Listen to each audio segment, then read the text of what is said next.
All right. Video garden.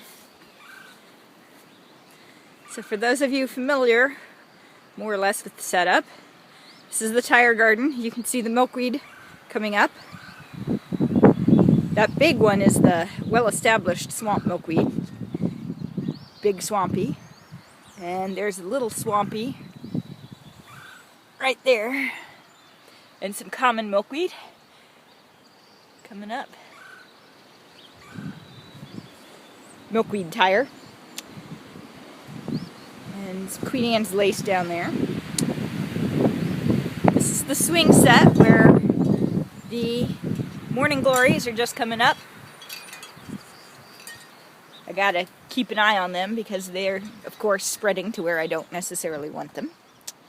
And my asters and phlox and a whole bunch of Jerusalem artichoke. That's what these are, or almost all of those.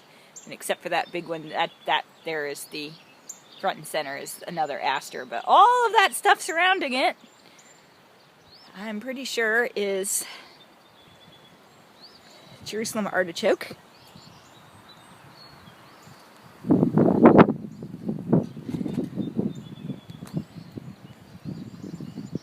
Background. The echinacea coneflower garden. And yes, there's some phlox. They're everywhere. And some daisies. New statuary there. The butterfly bush isn't leafed out yet, but I'm not entirely worried. He was getting kind of weak though. And that's what those sticks are there. My lilies are doing, they struggle all the time. I got a mold that comes through here. And then unfortunately, I had probably a raccoon digging around. I had to put the soil back in place earlier today. That's my native yellow coneflower. I've yet to see that thing bloom. But here is two more milkweeds. These are the butterfly weeds. This one's either the yellow or the orange. That one's a yellow or an orange. I can't remember which is which. Some daisies and such. And then we got this.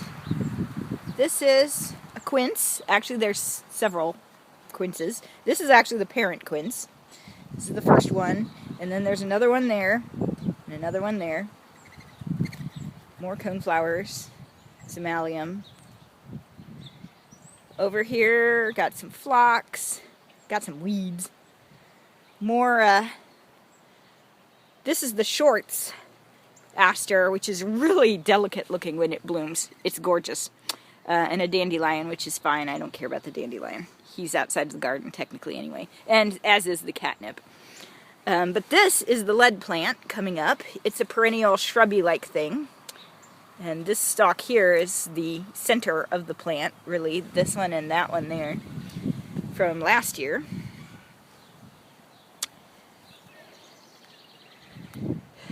This is the plum. He actually bloomed out, and you can see he's got spent blooms that may or may not form plums. Sometimes they do, sometimes they don't. But back here, now that stuff is weed.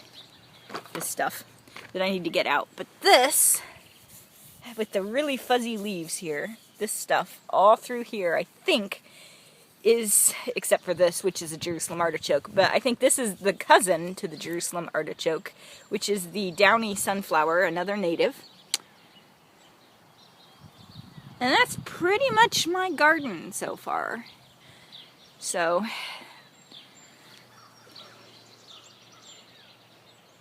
this is a path. You wouldn't know it for all the Jerusalem artichoke coming up that I need to control.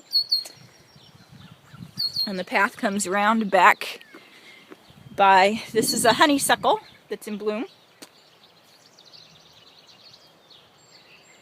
And the honeysuckle is the host plant for the clearwing hummingbird type moth.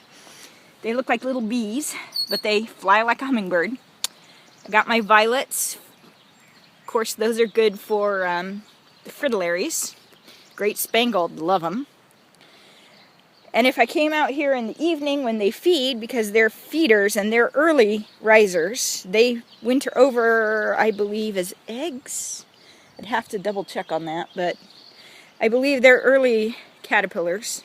But they feed at night, so I'd have to come out here at night to see. Now the leaves don't look disturbed, so it's either too early yet, maybe in a couple of weeks, or they're not in this area yet. And my dwarf lilac. Go back around to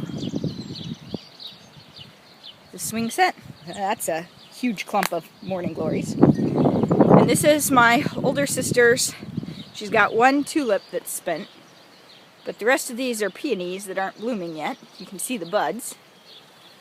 That's her peony bed. So the overview, I need to work on the fencing, but that's pretty much my garden. And here is the bird feeders.